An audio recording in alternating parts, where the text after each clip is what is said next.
Would you really like to make a difference in the world today? Help to create 1.5 million new jobs?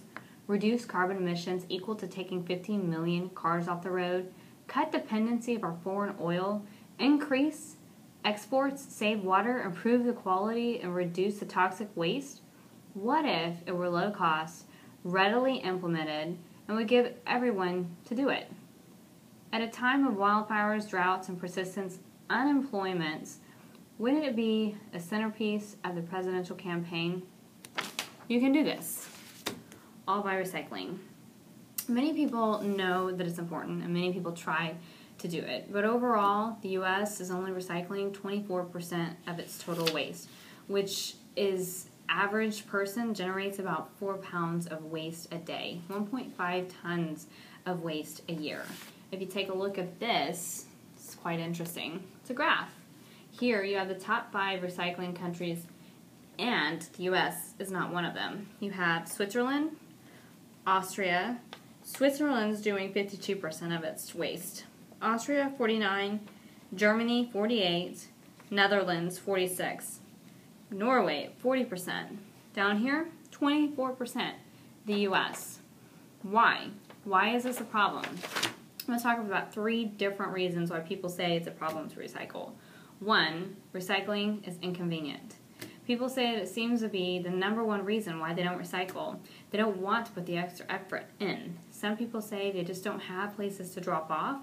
They don't know where to put their trash, and they just don't think it's convenient enough, good enough reason to do anything. The second most important thing that people say is recycling doesn't make a difference, so why do it? That's what people are saying. Because they're not completely aware, they don't take the time to understand what the country, what our world is going through, and people just don't go out and get involved. Third, it's just too hard.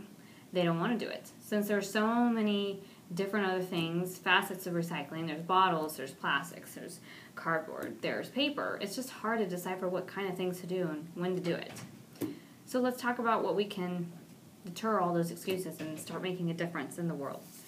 Make recycling convenient. So I want to talk about 3 things that I think you can do today to begin recycling, which would overall help lots of things make our world better for the future. So you can, tips, easier, reduce time, help save. You can wash out things as you're doing your dishes. So for example, if you have glass containers, you can wash them out, set them aside.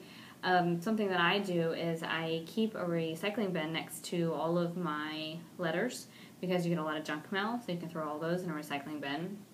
You can make recycling part of your weekly supermarket routine. So if you know that there's a couple recycling bins near the supermarket, you can go ahead and toss that recycling waste there while you go to the supermarket. So it's 2 trips put into one, saves your gas emissions, and also helps to make it very convenient. Also creating awareness. So one thing that I thought was really interesting that I did is I created a waste campaign here for my company.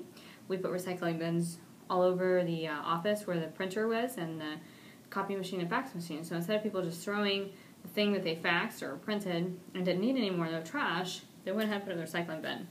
We started a really small program. It was a big deal. We're about 600 employees here. So it helped overall lower the cost of the things going in the trash, so trash pickup and so forth. So our company saw a big difference.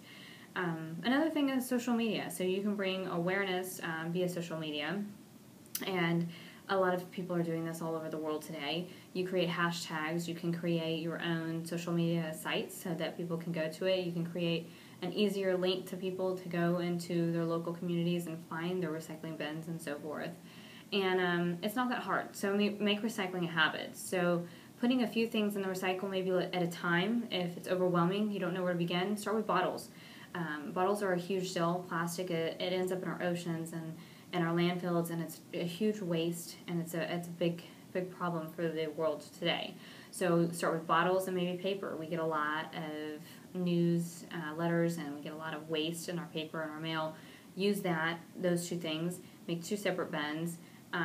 After 26 days, things become a habit. So once you start it, reward yourself, reward your family. Maybe you have kids, make it a fun event, give them different goals to hit. And once the whole family gets involved in it, then it becomes a routine and becomes a habit. And then before you know it, Now your family feels like it's part of every day, and it's not something that's out of the way and hard to do. Just to bring some visualization into this equation, if you will, over 75% of our waste is recyclable, but we're only recycling about 30% of it, to be honest, today. An excess of garbage developing in the landfills is creating a lot of carbon monoxide. So what's happening to that? Scientists also think that the waste in the landfills is releasing 700 million tons of carbon dioxide into the air. So recycling, just a little bit is going to help reduce that, which obviously is creating havoc to our ozone layer, which is important for us to all be breathing. So very important. Not to mention what we're doing to our oceans, our lands. Just to give you an idea, recycling one aluminum can save enough energy to fill an album of your iPod up. Or recycling 100 cans could light the bedroom for 2 weeks. So if you can see, a small amount can make a big difference if you just began somewhere. So really, in conclusion, I know it's a simple topic, but it's very dear to me. It's very important that people get out there and recycle. Everybody says they want to change the world and they want to make a difference, and they don't really know where to begin. And this, is, to me, is the easiest thing that anybody can get involved into right now in their home. When you think of it, it's important. It helps the future. Conservation is a part of recycling. Give back to nature, give back to our future generations. I say that, I leave you with this. It's a quote by Robert Swine. The greatest treat to our planet is the belief that, the greatest threat to our planet is the belief that somebody else will save it. So stop waiting for somebody else to get out there and make a difference. You can do it. It's easy. Grab a water bottle. Stop using bottle plastic if you don't want to recycle. Thanks. Bye.